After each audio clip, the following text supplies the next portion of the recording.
დილა მშვიდობისა მეგობრებო, მოგესალმებით ყველას. როგორ ხართ? დაგელოდებით ჩემო მიერთდნენ, რომ ტყუილა არ ვილაპარაკო, იუთუბერებს ვთხოვა მანამდე რომ გააზიარონ ეს ვიდეო. გაცრავად.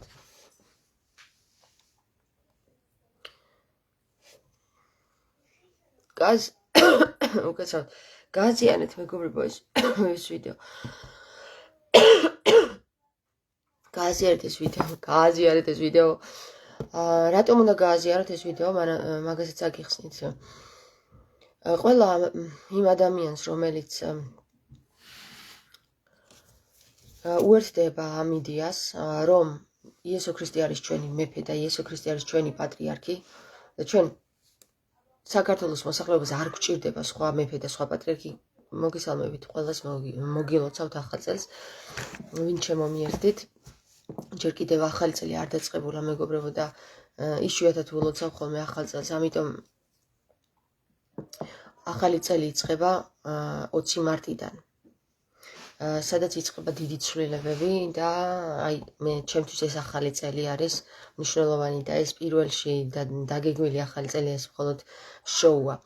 ეხლა რაც შეეხება იმას დღეს ავდივართ თუ არა ჯვარზე, კი მეგობრებო, მინდა გითხრათ რომ დღეს მიუხედავად იმისა რომ გუშინ ძალიან გადატვირთული დღე მქონდა და 18 საათი საჭესან ვიჯექი და თანაც ექსტრემალურ ვითარებებში ვიყავით, მოვხვდით მანქანახან თოლში გაგვეჭედა, მე ბატონი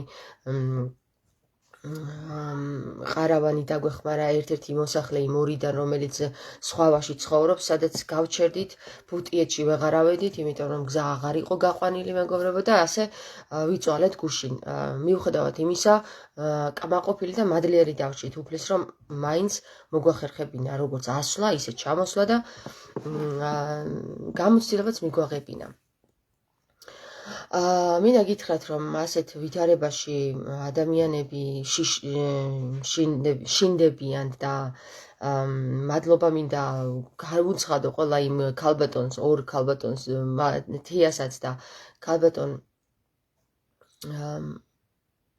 გიuliსაც რომ მიუხედავად ამ ექსტრემალური ვითარებისა ძალიან სიწყნარე შეინარჩუნეს და არ შეშინებულან. პირიქით ჩვენ ყველა ერთად მოძრაობდით იმისათვის რომ თოვლიდან გამოვსულიყავით, მე ბატონი ყარავანიც მოგვეხმარა თავისი ლაფათკით და მოკლედ ერთი სიტყვით წამოვედით უკან და ღამის 3 საათზე მოვედი სახლში.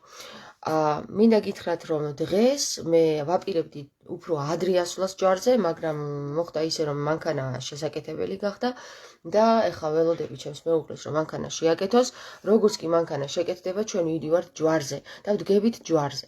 თუ რამდენი ხანი გაგრძელება ჯვარზე დგომა, არ ვიცი. ამიტომ გამოიყენეთ დრო და ვისაც შეგიძლიათ ამოდით ჯვარზე რომ განაცხადოთ თქვენი იდეები, თქვენი ვინაობა, თქვენი გეგმები თუ რას გააკეთებდით საქართველოსთვის და რა არის საქართველოსთვის გასაკეთებელი პირველ რიგში და გადაუდებელ სიაში რომ შევიყვანოთ აი ეს საქმეები. ეხლა რაც შეეხება იმას რომ ლოდინს და სულ ელობას რომ ვიღაცა სულ ველით, ეს არ მოხდება მეგობრებო, ჩვენ გვითხრა ღმერთმა რომ ნუ ელით სულ, ანუ სულ ელს ნუ უწოდებთ ერთმანეთს და ნუ სულ ელით, იმოქმედეთ გაანძრიეთ ხელი და ჩვენ ამას ვაკეთებთ მეგობრებო. არავის ნებართვა ჩვენ არ გვჭირდება იმისათვის რომ ჩვენი საქართველოსთვის, ქვეყნისთვის რამე გავაკეთოთ. არც ორგანიზაციის დაარსება გვჭირდება იმისთვის რომ საქართველოსთვის რამე გავაკეთოთ და ეს ჯგუფი ვინ შეიქმნება, არც არავის ხელდასმაში გვჭირდება ჩვენ იმისთვის რომ ჩვენ ჯგუფი ვიყოთ. ხვდებით? ეს არის ქრისტიანული ძალიან ჩვეულებრივი აღიარება, რომ მე ვაღიარებ ქრისტეს მეფედ და ჩემი მეფე არის ქრისტე, მე ვაღიარებ ქრისტეს პატრიარქად და ჩემი უწმინდესი და უნეტარესი არის ქრისტე და თქვენი ქრისტე ვინ არის და თქვენი პატრიარქი ვინ არის, ისიც კარგად ჩანს და მე მინდა გითხრათ ერთი რამ რა. თუ ილია მეორე აღიარებს ქრისტეს უწმინდესად და უნეტარესად, ამოვა იქ და გააცხადებს თავის თავს. იცი რა, არა ვარ ამ პარტავნებაში რო ამბობა ესეთ რაღაცას, რომ პატრიარქი არ არის ეგ ილია მეორეა, რომელიც იგზის დევს და თუ ის აღიარებს ქრისტეს უწმინდესად და უნეტარესად, მაშინ თავის ტიტულს მოიხსნის და გადააბარებს იესო ქრისტეს, რაც აქამდე უნდა მომხდარიყო, მეგობრებო, სამწუხაროდ არ მოხდა, ამიტომაც ვართ ჩვენ ამ დღეში საქართველოს არის აბსოლუტურად ატროფირებული, მას არ გააჩნია არც ერთი კუნთი, არც ერთი ძვალი მწყობრში, როგორც არის აგერ ილია, ისე არის საქართველოც. გისმენთ? უი, რე გაკეთებია. წაიშალე ახლა ეს. და მინდა გითხრათ, რომ პატრიარქი არის ქვეყნის სახე. და ქვეყნის სახე თუ სასყიდელის სარეცელზე დევს, თქვენ არ გეგონოთ, რომ ქვეყანა არ დევს სასყიდელის სარეცელზე. ამიტომ მე მოვითხოვ კი არა და პირველ რიგში რაც უნდა გაკეთდეს არის, რომ ჩვენი პატრიარქი არის ქრისტე, რომელიც არის აბსოლუტურად ყველაფრის გამკეთებელი და სიტყვის კაცი და არ დევს სასყიდელის სარეცელზე. ხალხო, გამიგეთ ეს სწორედ რა. არავის არ ვებრძვი, მე ვცდილობ მხოლოდ ერთს, რომ საქართველო ისევ აღორძინდეს, საქართველო არ აღორძინება თუ მას ეყოლება ავადმყოფი და ჩავარდნილი პატრიარქი. არა, ხალხო, არა. მოხუცია გადასცეს ქრისტეს თავისი ტიტული. ეს არის ქრისტეს ტიტული, უწმინდესი და უნეტარესი. ვინც მე მიერთდებით ამ აზრში, ხომ? და ამ მოსაზრებაში, ამ ვითარებაში, აი ამ უნიკალურობაში, ხომ? შეგიძლიათ დააფიქსიროთ თქვენი თავი. იცით რა, დამთავრდა იმის დრო, რომ ისინი ჩამოვიხსნათ რა, აფარებული ფარდები ჩამოვიხსნათ, იმის შიშით, რომ არავინ არაფერი გვიქნას, იმის შიშით, რომ ჩვენ არ გაგვანადგურონ, იმის შიშით, რომ არ მოკლან, იმის შიშით, რომ არ მოგწამლონ, იმის შიშით, რომ არ დაგვიჭირონ, იმის შიშით, ჩვენ აღარ გვაქვს შიშები. ჩვენ ვუერთდებით ქრისტეს. ეს არის ჩემი მოთხოვნა და ეს არის ჩემი მოთხოვნა კი არ არის, ეს ჩემი მოთხოვნა არის, ეს ღმერთის მოთხოვნაა ჩვენს მიმართ. თუ კი ათიმცნება არსებობს ასევე მოთხოვნებიც. ნუ გეშინია და იმოქმედე გაანძრიე ხელი, გეუბნება ამას. მაინც ჩამოგიწეროთ, თქვენ კონტექსტი თუ წაკითხულიდან შინაარსი თუ ვერ გამოგაქვთ, მაშინ მე ჩამოგიყალიბებთ ამას, რას გვეუბნება ღმერთი, რა უნდა ვიმოქმედოთ იმისთვის, რომ ჩვენ ვიყოთ გაბრწყინებული, საქართველო იყოს გაბრწყინებული. აგერ თქვენ კარგად ნახეთ, გუშინდელი ჩემი ლაიფიდან ჩვენ ვეცადეთ ფუტიეთში ასვლა 12 საათი, 5 საათი ვიარეთ და იმის გამო, რომ საქართველოს ხელისუფლება ესეთ უსუსურ ვითარებაშია, გზა არ იყო გაკვალული. გზა ადის, მაგრამ თოვლისგან არ იყო გაკვალული, იმიტომ რომ იქ არავინ აღარ ცხოვრობსო. წარმოგიდგენიათ სოფელი, რომელსაც ერთ დროს ედემა ერქვა, ედემის ბაღი იყო. იქ აღარავინ აღარ ცხოვრობსო. დაგხვდა ასეთი ინფორმაცია. და სხვავაში ორი ადამიანი, ორი მაცხოვრებელი იყო, რომელიც მე დაგვეხმარა თოვლიდან მანქანის გამოყვანაში. ხალხო, უნდა გამოფხიზლდეთ, ესი არ არის, 3 შვილი მყავს, განავ მარიაჟობ, 3 შვილი მყავს, დავტოვე სახში, ჩემი მეუღლე მხარში მიდგას. ყველაფერში მეხმარება იმისათვის, რომ საქართველოსთვის საქმე თუა გასაკეთებელი, გაშუქდეს ეს საქმე, რა საქმეა გასაკეთებელი, ხალხო? ვინ რომელი პოლიტიკოსი აკეთებს ამას და რომელი არჩევნების წინ კი იცოცხლე დაფუძხუნდებიან ხოლმე და დადიან რომელი სასულიერო პირი აკეთებს გამაგებინეთ ბევრი არიანო კი მაგრამ არა ხალხო უფრო მეტია საჭირო დღეს უფრო მეტის კეთებაა საჭირო ესი არ არის რომ ჩვენ ვაკეთებთ და ისა რა აღარ შეგვიძლია მეტი აღარ შეგვიძლია მეტი კი აღარ შეგვიძლია უფრო მეტი და ამაზე უფრო მეტი შეგვიძლია ხალხო გაიგეთ ეს რა ძალი და ღონიც გაქვთ ის უნდა მობილიზება გავუკეთოთ იმას რომ საქართველო გადარჩეს ხალხო სასყიდელის სარეცელზე როგორც დევს ილია მეორე ისე საქართველო დევს სასყიდელის სარეცელზე ატროფირებულია აბსოლუტურად არანაირი ორგანიზაცია არ გააჩნია.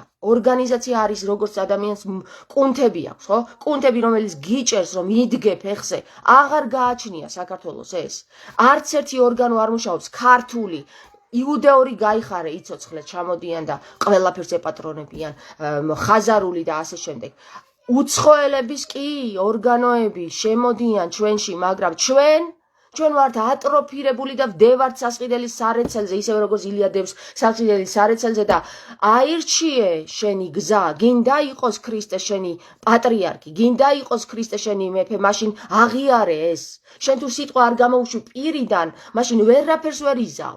სიტყვით იწყება ყველაფერი, ღმერთმა სიტყვით შექმნა თავდაპირველად. თუ შენ სიტყვა არ გამოუშვი, შენ ვერაფერს ვერ შექმნი, ვერაფერს.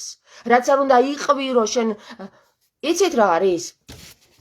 გეზარება. დედაჩემი რას მეუბნება, იცი? ამ ზამთარში რო არ ყოფილიყო, ზაფხულში ვერ დავიწყებდით? ხო და ისა ქრისტე თურმე ელოდება კომფორტს, მოდი აი ახლა კარგი გამიდები რო დადგება, მე გავაკეთებ საქმეს. უი, და ისა რა ქვია, აი ილია მეორე რო გამოჯანმრთელდება, მე გავაკეთოთ საქმე. აი მეფე რო გვეყოლება, მე გავაკეთოთ საქმე და ხალხი შემოდის და შემოედინება და იცით რა ხდება, რამდენი სასტუმროები და რამდენი ისინი იჭიმება, რა ქვია, კაფე, ბარები და რესტორნები, ვისია ესენი, ქართველების? არ არის ქართველების, მეგობრებო, ესენი ყველაფერი არის ხაზარების და იუდეველების, იცოდეთ ეს და შენ თუ ილია მეორეს გამოჯანმრთელებას დაელოდები, რომელიც სიკვდილის მერე მოხდება ალბათ, ისიც თუ მოხდება და შენ თუ მეფის მოსვლას დაელოდები, შენ აღარ გექნება შენი სამშობლო, აღარ გექნება ეს ყველა ნაბიჯში უკვე ეს მხდება მე საქართველოში, დავდივარ და ვხედავ ჩემი თვალით რა ხდება საქართველოში. ერთ ადგილზე რო ხარ გამოკეტილი, ერთ ბინაში, იქიდან ვერაფერს ვერ იგებ. მედია არაფერს არ გაწვდის სასიკეთოს, რეალურს არაფერს არ გაწვდის, გაწვდის მხოლოდ იმას, რა ინფორმაციაც არის შესყიდული, გაყიდული, გესმით? მედია გაყიდული და შესყიდულია, იარე ქვეყანაში და დაინახე რა ხდება. გაიკითხე ვინ ყოფს სოკოსავით თავს ამ ქვეყანაში, ვინ წამოიჭიმა ამ ქვეყანაში. და შენ თუ დაგეზარება ჯვარზე ამოსვლა და შენი ან შეგეშინება ჯვარზე ამოსვლა და შენი პოზიციის დაფიქსირება სიტყვიერად, მინდა გითხრა რომ შენ უკვე მკვდარი ხარ, შენ უკვე წართმეული სული ხარ და დატყვევებული სული ხარ, შენ უკვე ხარ მონა, შენ უკვე ხარ უსუსური და შენ უკვე ხარ ილია მეორეს მდგომარეობაში, სასყიდელის სარეცელზე დევხარ. ვიღაცა მომწერა რომ უცხოეთში წასული ქართველები ვერ ჩამოვლენო და მინდა გითხრათ რომ დადგა ის დრო, როცა უცხოეთში წასული ქართველები, ვისაც რამის გაკეთება სურს, აუცილებლად საქართველოში უნდა წამოვიდეს და აუცილებლად უნდა დადგეს ერთად. და თუ ერთად დგომა არ ვიცით, მაშინ ჩვენ არ ვიცით არაფერი, ხალხო, არაფერი არ ვიცით ჩვენ. ამიტომ მე გეტყვით რა, მე ჩემი ძალებით განა მეხალისება, ხალხო, ეს ჩემი უკანასკნელი ძალების მობილიზაცია არის. ეს ერთადერთი მობილიზაცია იმისათვის, რომ რაღაცა მოხდეს ამ ქვეყანაში შეიცვალოს. რა მე გავგიჟდი და მეხალისება ეხლა ჯვარზე წავიდე და გავიყინო იქ, არ მეხალისება, მაგრამ ვალია ეს ჩვენი ყველასი. ყველას ვალია, დავიღალე გუშინ, ძალიან დავიღალე, ღამით გამეღვიძა და ვკანკალებდი, ისეთ მდგომარეობაში ვიყავი, იმიტომ რომ ძალიან გადავიტვირთე, მაგრამ არ შეიძლება გაჩერება, ხალხო, არ შეიძლება, ჩვენ უნდა გავაკეთოთ ეს საქმე. არ არის ესე რომ მე წამლებს ვსვავ და იქ ვერ მოვალ, მე შვილები მყავს და იქ ვერ მოვალ, წამლები ღმერთმა ნუ დამაჭიროს, მაგრამ წამლებიც წამოიღე და იქ დალიე, კაცო, რა გჭირთ რა, ისა, რა ქვია, შვილებიც ყავს და იქ წავიყვან და იქ დავაყენებ. ნუ ხართ ესე მოშვებული, თქვენ ატროფირებულები ხართ, ხალხო. და გაგხადეს, ეს ჩაგიდეს, რომ შენ არაფერს არ შეგიძლია. ყველაფერი შეგიძლია, ხალხო, ყველაფერი. მარტო შენ სიტყვას შეუძლია იმ ხელა თები გადადგას თუ რწმენით იტყვი. და როგორ ეხლა დავიჯერო, რომ ისა აჭარიდან იქ რომ პატიჟებს ბატონი ლაზარე ვერ ჩამოვა, ვინმეს გამოყვეს, რამდენის გინდა იმდენი მანქანა მოდის თბილისის, გამოყვეს, ამოვიდეს, ფეხით ამოვიდეს, ფეხით იარეთ, ხალხო, ჯანმრთელობაა, ფეხით იარული თუ მანქანა არ ყავს, ჯვარზე ვერ ამოსულ ხართ. გესმით, მე არ გიბრაზდებით რა, მე გაძლევთ ახლა ამით ძალას გაძლევთ, მე იმპულსს გაძლევთ, რომ თქვენ გაგეღვიძოთ რაღაცნაირად, გაიხსნას თქვენში ერთი ნაპერწკალი, რომ კი, ესია, მე ვიტყვი ჩემ სიტყვას, რომ საქართველოს გადარჩენა თუ გსურს, ხალხო, შენ პოლიტიკოსებს კი არ უნდა ელოდო, შენ მეფეებს კი არ უნდა ელოდო და ქრისტეს ციდან ჩამოსვლას მართლა კი არ უნდა ელოდო, შენ უნდა იმოქმედო, შენში გააღვიძო ქრისტე, ამას უნდა ცდილობდე გავდე შენ და შენ თუ კიდე ვიღაცის იმედზე გინდა კეთილდღეობა, შენი კეთილდღეობა მოიწყო, არ გამოვა, ეს უცხოეთში წასულებმა კარგად იციან. შრომის ფასი კარგად იციან, გამოვიდნენ ამ ჭაობიდან, აქ რომ დააპროგრამეს ხალხი. ესეთი იცით რა ხალხო? თქვენ თუ ატროფირებული ხართ და ატროფირებული მონახართ, გააკეთებთ მხოლოდ იმას, რასაც გებტყვიან მაღლიდან. ამიტომ ეკლესიამაც და პოლიტიკამაც ისე მაგრად იმუშავა ამ ხალხის ატროფირებაზე, როგორც გონებრივზე, ისე სხეულებრივზე, რომ ძალიან კარგად. როგორც მედიამ, ისე პარლამენტმა, პოლიტიკოსებმა და ისე ეკლესიამ იზრუნა იმაზე, რომ ხალხი ატროფირდეს, ხვდებით? ხალხი უნარო გახდეს, შეიძინე უნარი, ღმერთმა მოგცა ეს უნარი, გამოაღვიძო ეს უნარი, არ დაელოდო, ნუ დაელოდები, ნუ მუშაობ მამონასთვის, გადავდე, მე ყველაფერი გადავდე. არ მექნება შემოსავალი, ნუ მექნება შემოსავალი, არ მჭირდება შემოსავალი, აღარ მინდა, სისტემა ინგრევა უკვე. უძლიერესი ძალები აქ ანაწილებენ სისტემებს და საქართველოს არის ერთი ადგილი, რომელსაც ვეღარ იყოფენ, ძიძგნიან ხალხი და ჩვენ რას შვებით ამ დროს ვზივართ და ველოდებით მეფეს. აქ ყავს ჩვენი მეფე, მეფე ქრისტე არის ხალხო, ვერ გაიგეთ? ქრისტე არსად არ წასულა, აქ არის, ჩვენთან არის, ჩვენშია, ეგ არის მეფე, შენ ხარ მეფე. თითოეული ჩვენგანია მეფე ხალხო, გაიგეთ ეს. და პატრიარქი არ არის ვიღაცა ერთი, რომელიც წევს და აღარაფერი შეუძლია, ლაპარაკიც კი არ შეუძლია. პატრიარქი უნდა იყოს ის, ვისაც ყველაფერი შეუძლია და ამაღლდა. ეს არის ჩვენი პატრიარქი, ქრისტეა ჩვენი პატრიარქი. იესო არის მეფე, ქრისტე არის პატრიარქი, გესმით? და თუ თქვენ ეს არ შეგიძლიათ და თუ თქვენ დაგეზარებათ და თუ თქვენ ყავას დალევთ სახში და თუ თქვენ გაიცინებთ, იცით რა, მე ეს არ მედარდება რა, ყველა სახე ახლა გამოჩნდება და იცით რა არის, ვიღაცამ დაწერა, რომ ესა შევარდნაძის ადამიანმა, შევარდნაძის სურათები უდევს და პატრიარქის. თუ ვინმე გამოსასწორებელიაო ამ ქვეყანაშიო და საერთოდ რამეა გამოსასწორებელიო, ეს გოგო არის განსაკურნიო და ბიჭო, მაგაზე კარგად აღარ გქონია საქმე, მარტო მე თუ ვარ განსაკურნი ამ ქვეყანაში და ყველაფერი რიგზე თუ არის ამ ქვეყანაში რა. აი მართლა გამეხარებოდა მართლა რა. აი იცი როგორ გამეხარებოდა, თქვენ ვერ წარმოიდგენთ. დავჯდებოდი მეც, გადავიდებდი ფეხი ფეხზე და დავლევდი ყავას დილით. საღამოსაც ყავას დავლევდი და ის დავიქირავებდი ძიძას და ვეტყოდი იმუშავე რა ჩემს ვაკირად. ამ ფულებს მე რასაც ხარჯავ, ჩემი მეუღლის ფულებს, იმისათვის რომ აქ და იქ ვიარო. რაში მჭირდება ადამიანებო, ვერ დავიქირავებდი ძიძას, დავჯდებოდი და რასაც მინდა იმას გავაკეთებდი, თუნდაც სულ ვიძინებდი. არ არის ეგრე ხალხო, არა. უნდა გამოვხიზეთ, ვიმოძრაოთ უკვე. ქმედებაზე გადავიდეთ, რომელიც აძე ავდივართ. დღეს ზაზა, როგორც თქვი, ჩემი მეუღლე აკეთებს ახლა მანქანას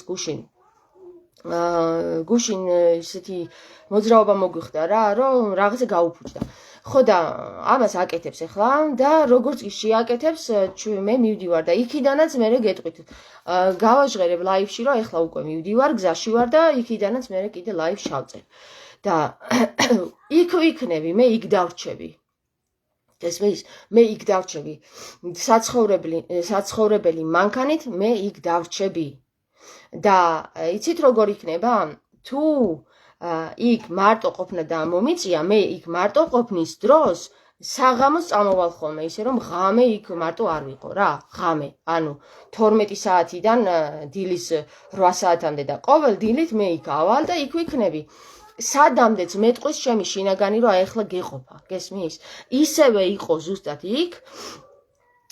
შინაგანი მეუბნება, რომ ახლა უნდა გააკეთო ეს, უნდა გავაკეთო ეს. და მე წინასწარ გეგმები ნახე, როგორ არის თუ ბოროტის წინააღმდეგ, ბოროტს თუ გინდა რომ ხელში არ ჩაუვარდე, ხო? არის ერთ-ერთი საუკეთესო ფორმულა ამისთვის. არასოდეს იცოდეს ბოროტმა რა გეგმები გაქვს. გესმით? და არასოდეს იცოდეს შენ ამ გეგმას შეასრულებ თუ არა. აი რო იტყვი რომ მე მივდივარ ხვალ 5 საათზე. შეიძლება შენ წახვიდე ზეგ 6 საათზე. იმიტომ რომ რატომ შინაგანმა გითხრა, იცი რა, ხვალ რო 5 საათზე მიხვალ, იქ რაღაცა მოხდება. ამიტომ შენ უნდა წახვიდე ზეგში 6 საათზე. კი ბატონო, ეს შეიძლება გეგმა ოდნავ შეიცვალა, მაგრამ აი როგორი ფორმულირებაა, იცი? თუ გინდა რომ ბოროტმა ძალამ არ ითამაშოს შენს ნერვებზე, შენ უნდა ითამაშო მის ნერვებზე და როგორ? არასოდეს იცოდეს შენი გეგმების შესახებ. ეხლა ეს რანაირად ხდება, ხო? ყოველთვის აუთენტური ხარ. ყოველ წამს იცვლება გეგმა. ყოველ წამს შეიძლება შეიცვალოს გეგმა და ამ მომენტში არის ბოროტი როგორ მდგომარეობაში, იცი, ვეღარ გაიგებს რა მოგიხერხოს. ვერ არ უნდა ესმოდეს ბოროტ შენი გეგმების შესახებ. როგორც კი ბოროტ შენი გეგმების შესახებ ესმის, მაშინვე აწყობს გეგმებს შენს გასანადგურებლად. ბავშვებო, აქ ლაივს წერ, ახლა 1 წუთი გარეთ გადით. და ამიტომ არის ესეთი მომენტი რა. მე თვითონ არ ვიცი რა გეგმები აქვს ღმერთს. ღმერთი ყოველწუთიერად მინდობს თავის გეგმებს და მეც ყოველწუთიერად ვცვლი ამ გეგმებს. მიუხედავად იმისა, რომ მე რაღაცებს ვაჟღერებ, რომ აი 4-ში ავდივართ, კი, ავდივართ 4-ში, მაგრამ ზუსტად საათი არ ვიცი როდის. ამიტომ აი ესე მოხდა. მანქანა გაფუჭდა, ეხლა ვაკეთებთ და როგორც კი გაკეთდება, ავალთ. არ ვიცი როდის გაკეთდება. მაგრამ ხომ გითხარით რომ მე იქ ვიქნები.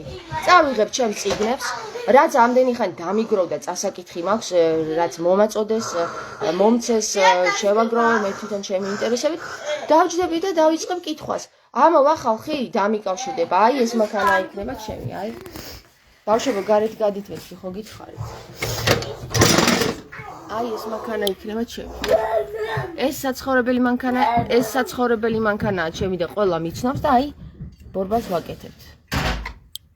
გესმით? აი ესე არის საერთოდ ადამიანი, რომელიც ქრისტეში გაიხსენებდა და რომ მეუბნებია რომ შენო ჯერ უნდა დაგეგეგმა ილიასთან მისვლა, იქ ჩაწერილი ყავით. არ არის ეგ ღვთიური გზა, არა. ღვთიური გზა არის ის, როცა ღმერთი გეტყვის, ეხლა გააკეთე, ეხლა აკეთებ. იქ ჩახვიდე და ჩაეწერო, მიხვიდე ის. ეგ არის სატანის მსახურება და სატანის გზით მე არ მივალ იმ ადამიანთან, ვისაც ქვია ღვთისმსახური. კითხვები თუ გაქვთ, მე გისმენთ, მეგობრებო, თუ კი კითხვები გაქვთ.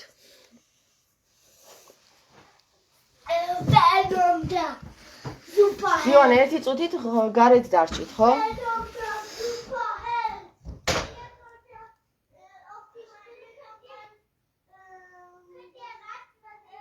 გამარჯობა პლატონ, გამარჯობა. ყველას გამარჯობა და იცით რა არის, აღარ არის სახუმარო საქმე რა. მართლა ძალიან სასტიკ მდგომარეობაშია საქართველოს ვითარება ქართველებისთვის. თორე უცხოელებისთვის იხარე, მოდიან და მოდიან, შეისყიდიან და ისყიდან მიწებს, აკეთებენ ბიზნესებს, გვისპობენ მიწებს. ხალხო, აღარ არის დასალოდი საქმე, არც მეფეს უნდა ველოდოთ და არც სხვა პატრიარქს. ჩვენ უნდა ვიმოქმედოთ უკვე. თუ პატრიარქიც არ გივარგა და თუ მეფეც არ ყავს, ხალხმა უნდა იმოქმედოს უკვე, ხალხმა, გესმით? და ეს ხალხი იქ რო დადგა და პარლამენტარზე ეჩხუბება რომ ჩვენ ვარდო, ბიჭო, თუ ხარ, გააკეთე საქმე, რაში გჭირდება იმის აღიარება? გააკეთე საქმე, ვინ ხარ მაჩვენე, ვინ? აბა ვინ ხარ? რა ძალა ხარ მაჩვენე? რამეს აკეთებ საქართველოსთვის? დადიხარ ხალხს კითხულობ როგორ არის ხალხი? სოფელ დადიხარ, ჩვენ სოფლები აღარ გვაქვს ხალხო. ბავშვებო, 1 წუთით მეთქი, გავრეზები ახლა ძალიან. გესმით? აღარ გვაქვს სოფლები, უკვე გვინად გურდება სოფლები, აგერ ჩვენ სკოლა ქონდა სოფელში. ერთ დროს გერმანელების აშენებული დაანგრიეს ეს სკოლა. ვითომ ავარიული იყო და 5 წელია უკვე მე მგონია გავიდა აშენებენ და ვერ ააშენეს ახალი სკოლა და ბავშვები დადიან იმაში, რა ქვია, სასტუმრო იქირავეს და იმ გადაყვეს დილის 9 საათიდან 12 საათამდე და 12-დან 5 საათამდე. ესე გადაანაწილეთ ეს ბავშვები რომ არა აქვს შენობა ხალხო, არაჩვეულებრივი შენობა ქონდა. გვინგრიეს. რატო? ესეთ ვითარებებს უქმნიან სოფლებს, რომ შეუძლო გახდეს სოფლებში ცხოვრება და გაათავისუფლონ ქართველებისგან ეს ადგილები და თვითონ შეისყიდონ მერე და თვითონ აღორძინონ აქ სავანები. გესმით თქვენ? აღარ არის უკვე იმის დრო, რომ თქვენ იჯდეთ და ვიღაცა მეფეს და პარლამენტარებს და ახალ პარტიებს ელოდოთ. თქვენ უნდა იმოძრაოთ უკვე, ჩვენ უნდა ვიმოძრაოთ, ჩვენ უნდა ჩამოვაყალიბოთ გეგმები, უნდა გავანდოთ ერთმანეთს და გადავინაწილოთ საქმეები. ესე უნდა მოხდეს და თუ შენ ეს არ შეგიძლია, რა მოხდა დედიკო, რა არის? მოდი. თავი მიარტყი? Всё, გაგი. რას მიატყიდები თქო? აბა რას მიატყიდე? მოდი გეკოცო, მოდი. Всё, молчи, გაგი. გაგი. სისხლი არ მოგდის, შემოგვიდი. Всё. ეხლა წადი ცოტა ხანი დაწექი აღარ იგინო, ხო? მიდი, დაწექი ცოტა. დაწექი შენ ცოტა ხანი, აი აქ დაწექი აღარ ირინო, მოდი. გესმით, ეს არის და რა ვიცი თქვენ თუ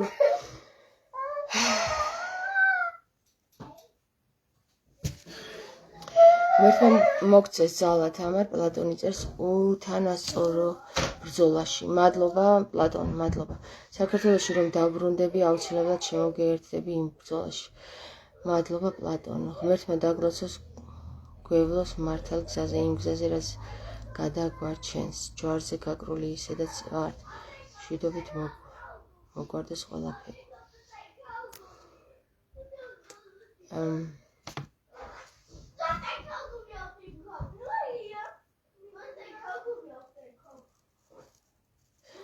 ხო, ნუ მე ეს გავაჟღერე და ეხლა რა ვიცი, თუ თქვენ თვლით რომ ეს არის სიგიჟე, მაშინ იყოს სიგიჟე, რასაც დავარქმეთ ის გამოვა და თუ თქვენ თვლით რომ ეს არის გზა, რომელიც გადაგვარჩენს, ჩვენი ხელები გადაგვარჩენს, ჩვენი ჯაფა და შრომა გადაგვარჩენს, მაშინ ეს იქნება გზა. თქვენ როგორც აირჩევთ, ისე იქნება, მეგობრებო და ამას უკვე ეს ჩემი გადასაწყვეტი აღარ იქნება. ამას თავად ღმერთი იხილავს რა იქნება და მეც ვიხილავ თქვენთან ერთად. ეხლა დაგემშვიდობებით და ალბათ გნახავთ ჯვარზე. ან ვერ გნახავთ, რა ვიცი, გნახავთ, უფრო გნახავთ. კარგი, წავედი მე დროებით.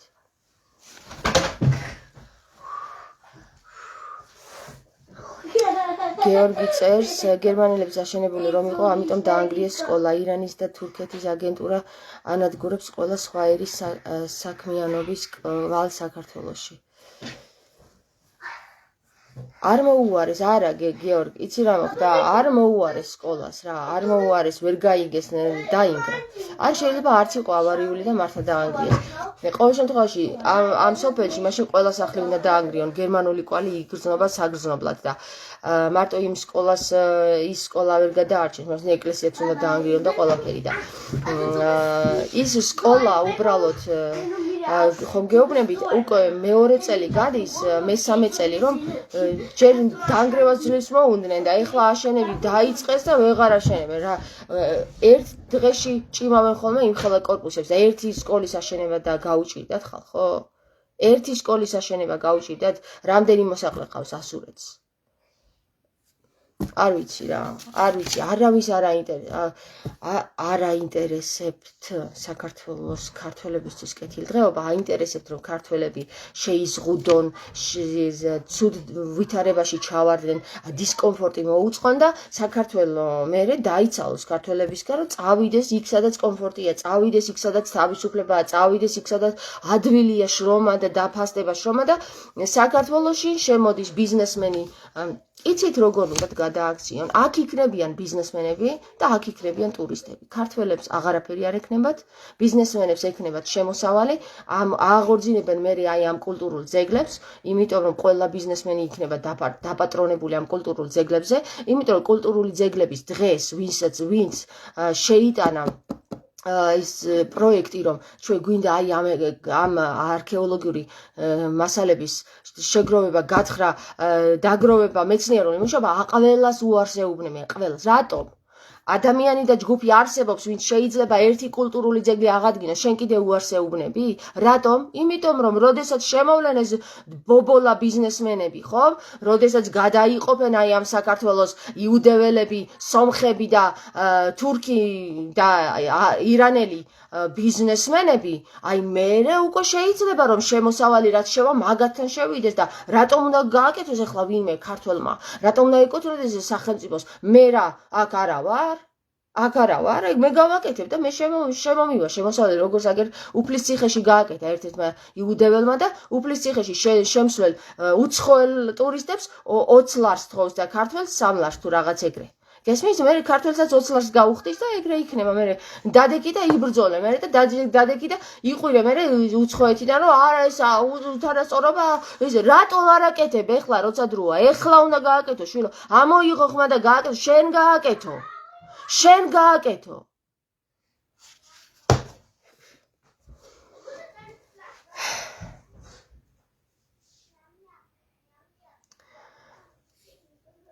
ხო და მე გიჟი ვარ კი.